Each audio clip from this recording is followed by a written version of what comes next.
అందరికీ చాలా చారిత్రాత్మకమైన రోజు ఇది.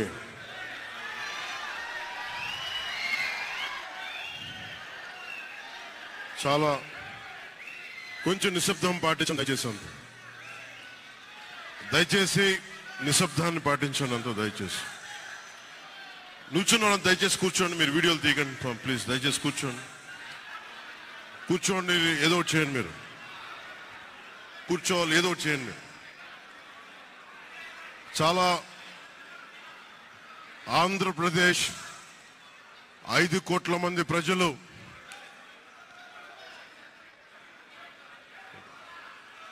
మీరు కూడా కూర్చోండి. చాలా చారిత్రాత్మకమైన తీర్పిచ్చిన రోజు ఇది. ఏ మాటకైతే మనం కట్టుబడి ఉన్నామో ఆంధ్రప్రదేశ్ ప్రజలకి జవాబుదారీతనంతో ప్రభుత్వం స్థాపిస్తాం. ఏ మాట మీద మనం చెప్పామో కూటమి ప్రభుత్వం ఆ మాటను నిలబెట్టుకుంటుంది. ఈరోజు మీ అందరికీ జనసేన పార్టీ ఆఫీస్ కేంద్ర కార్యాలయం నుంచి, ఈ వేదిక నుంచి ఒకటే చెప్తా ఉన్నాను మీ అందరికీ. వైసీపీ వైఎస్ జగన్ గారు కానీ వారు మన వ్యక్తిగతంగా మన శత్రువులు కాదు. ప్రజాస్వామ్యానికి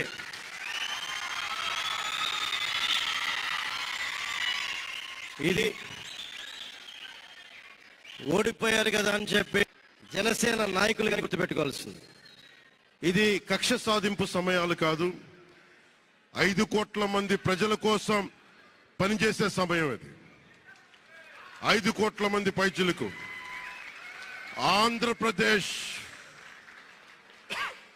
ఆంధ్రప్రదేశ్ విభజన జరిగినప్పటి నుంచి ఈ రోజు దాకా మనం నలుగుతూనే ఉన్నాం. ఆ రోజులు అయిపోయినాయి, ఆ చీకటి రోజులు అయిపోయినాయి. ప్రతి ఒక్కరం బాధ్యతతోటి భవిష్యత్తు తరాల కోసం బాధ్యతని భుజాల మీద వేసుకొని చాలా బాధ్యతాయుతంగా జవాబుదారీతనంతో కూడిన రాజకీయ ప్రభుత్వం, రాజకీయ మనకి ఆలోచన విధానం ఉంటుంది.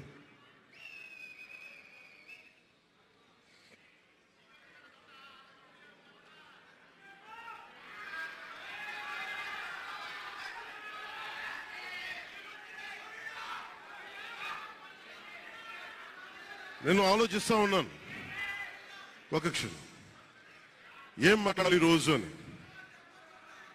ఒక నిమిషం ఏం మాట్లాడాలి ఈ రోజున అనుకుంటా ఉన్నాను. నా జీవితంలో ఎప్పటిదాకా విజయం తెలియదు నాకు.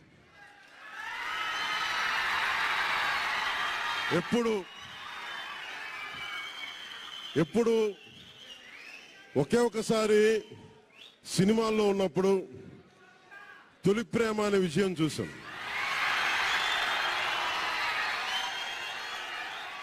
ఆ తర్వాత నాకెవ్వరు నేను విజయం సాధించానని కానీ డబ్బులు వచ్చినాయని కానీ ఏ ఒక్క సినిమా విజయం చెప్పలే నాకు. నా జీవితం అంతా ఎప్పుడు కూడా దెబ్బలు తింటానో, మాటలు పడతానో, తిట్టించుకుంటానో. నేను ఎంత ఎదిగా నాకే తెలియదు. మీ గుండెల్లో ఈ రోజు నన్ను తీసుకొచ్చి 21 గెలిచే వరకు నాకే తెలియదు.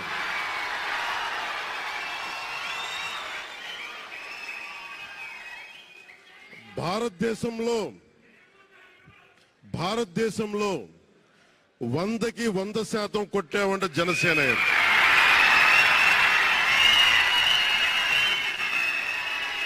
100కి 100. ఇది ఎందుకు ఈ విజయం జనసేన లేదంటే జన సైనికులు, వీర మహిళలో జనసేన నాయకులది కాదు, కేవలం వారిదే కాదు, 5 కోట్ల మంది ప్రజల ఆకాంక్షదే. మార్పు కావాలి.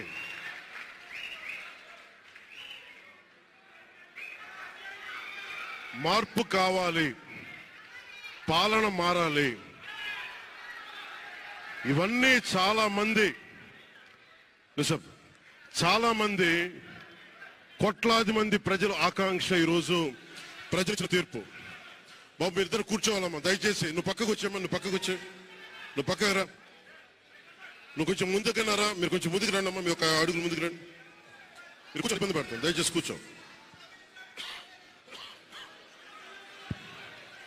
కూర్చోవాలయ్యా, మీరు కూర్చోవాలి. మీరు మొత్తం సభ ఆపేస్తున్నారు. మీరు సాగర్ పక్కర. ఇది మనందరికీ చాలా జాగ్రత్తగా ఉండాల్సిన సమయం. ఇది కక్ష సాధింపుల సమయం కాదు. ఇది ఆంధ్రప్రదేశ్ భవిష్యత్తుకి బలమైన పునాది వేసే సమయం. అది అన్నం పెట్టే రైతుకి అండగా ఉండే సమయం. ఇది రక్షణ లేని ఆడబిడ్డలకి రక్షణ కల్పించే సమయం. ఇది ఆడబిడ్డల్ని, మహిళల్ని వారి కాళ్ళ మీద వాళ్ళు నిలబడగలిగేలా చేసే సమయం. ఇది నేను ఈరోజు ప్రభుత్వ ఉద్యోగులు కూడా మాటిస్తున్నాను. కంట్రిబ్యూటరీ పెన్షన్ స్కీమ్ నేను చెప్పాను, నేను బాధ్యత తీసుకున్నాను, నేను మర్చిపోలా. ఏరు దాటాక తెప్పతలిసే రకం కాదు నేను. కాంట్రిబ్యూటరీ పెన్షన్ స్కీమ్ దానికి సరి సమానంగా అది కానీ మీకు న్యాయం వచ్చేలాగా సంవత్సరం లోపు తీసుకొస్తాను అని మాట ఇచ్చాం. తీసుకొచ్చి తీరుతాం. ఆ మాట మీకు ఇస్తున్నాం. మెగా డిఎస్సి నోటిఫికేషన్ విడుదల చేయించే బాధ్యత మనం తీసుకుందాం. యువత విలవిల్లాడిపోతా ఉన్నారు, యువత నలిగిపోతా ఉన్నారు. మీ చదువులకి తగ్గ ఉద్యోగాలు కానీ, మీ స్కిల్స్ ని పెంపొందించి మీకు ఉద్యోగాలు కానీ, నేను మీకు చెప్తున్నా, నాకు చాలా పెద్ద బాధ్యత ఇచ్చారు ప్రజలు. ఈ రోజున మామూలు బాధ్యత ఇవ్వాల. గెలిచింది, పోటీ చేసింది 21, 2 పార్లమెంట్లు గెలిచింది 100%. కానీ బాధ్యత ఎంత ఉందంటే 175 సీట్లు మనమే గెలిస్తే ఎంత బాధ్యత ఉందో అంత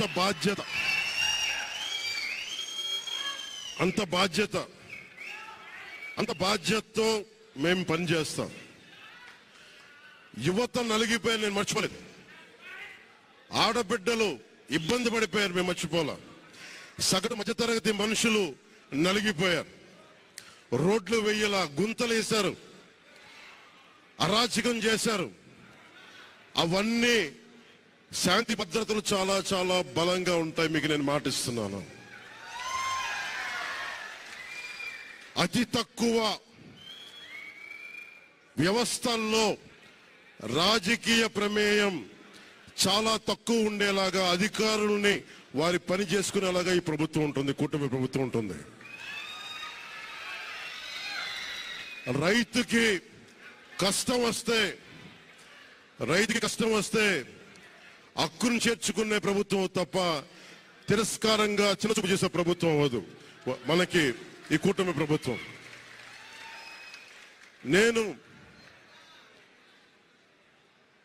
నాకు రాజకీయాలు డబ్బు అవసరం లేదు. నేను మీకు మళ్ళీ చెప్తున్నాను. మీకు నేను డబ్బుల కోసం, పేరు కోసం రాజకీయాల్లోకి రాలేదు. మీలా నలిగిపోతారు చూస్తారా ప్రతి ఒక్కళ్ళు.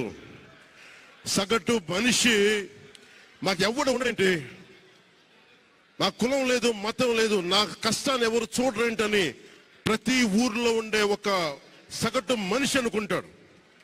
ఆ మనిషి కష్టాలు నేను చూసిన వాడిని. ఆ మనిషికి భుజం కాయడానికి నేను వచ్చాను రాజకీయాల్లో.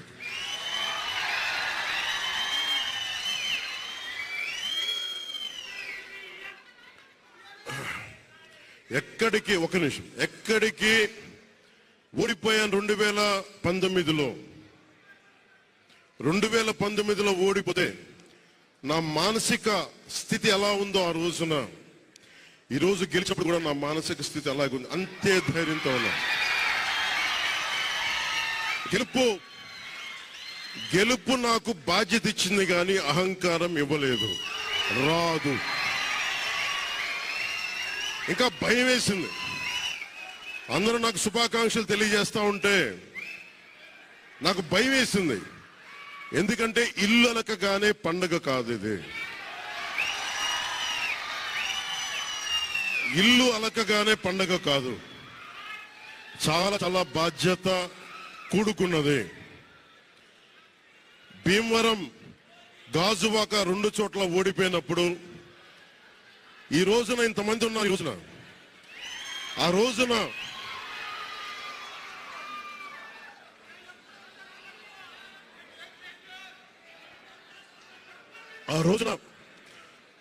నా పక్కన నన్ను నమ్ముకున్న కొద్దిమంది తప్ప, కానీ నాకు ఒకటే అనిపించింది, నేను పరాజయం చూసి భయపడను, ఓటమి చూసి భయపడను. ఓటమి నాకు బలం ఇస్తుంది, ఓటమి నాకు ఉత్సాహం ఇస్తుంది అనుకున్నాను. దేనికంటే నేను ఒకటే నమ్మాను.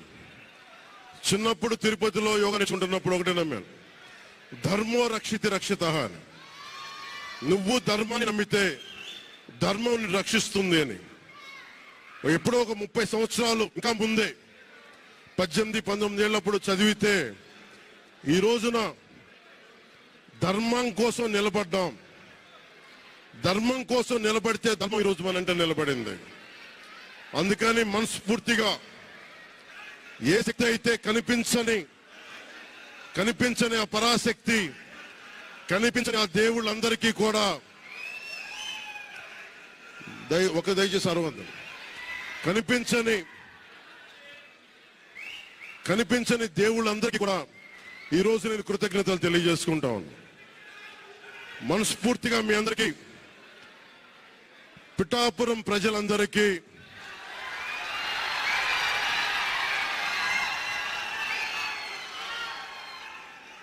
మీరు పిఠాపురం పురజనులకి, పెద్దలకి, ఆడపడుచులకి, అక్క చెల్లెలకి, యువతులకి, కథం తొక్కిన యువతకి, కథం తొక్కిన జన సైనికులకి, జనసేన నాయకులకి, తెలుగుదేశం నాయకులకి, తెలుగుదేశం శ్రేణులకి,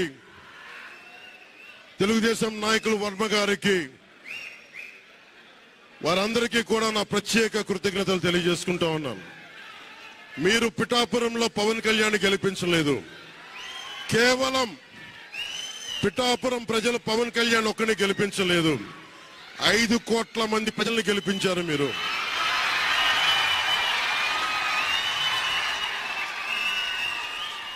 నాకు బలం ఇచ్చారు. ఈరోజు మీరు గుండెల్లో పెట్టుకొని ఓడిపోతేనే ఇంత బలంగా నిలబడినవాడిని, ఇంత బలంగా నిలబడ్డవాడిని. మా ఇంత గెలిపించి కాదు మీరు ఇచ్చింది, చిన్నపాటి జయం ఇవ్వాల, ఆకాశవంత విజయం ఇచ్చారు మీరు మాకు, మా కూటమి ప్రభుత్వానికి. ఇది గుండెల్లో పెట్టుకుంటాం, నిలబడతాం, నిర్మాణాత్మకంగా పనిచేస్తాం. మీ కష్టాలలో మీ ఇంట్లో ఒకటిలాగా నేను ఉంటాను, మీ అందరికీ మాటిస్తున్నాను.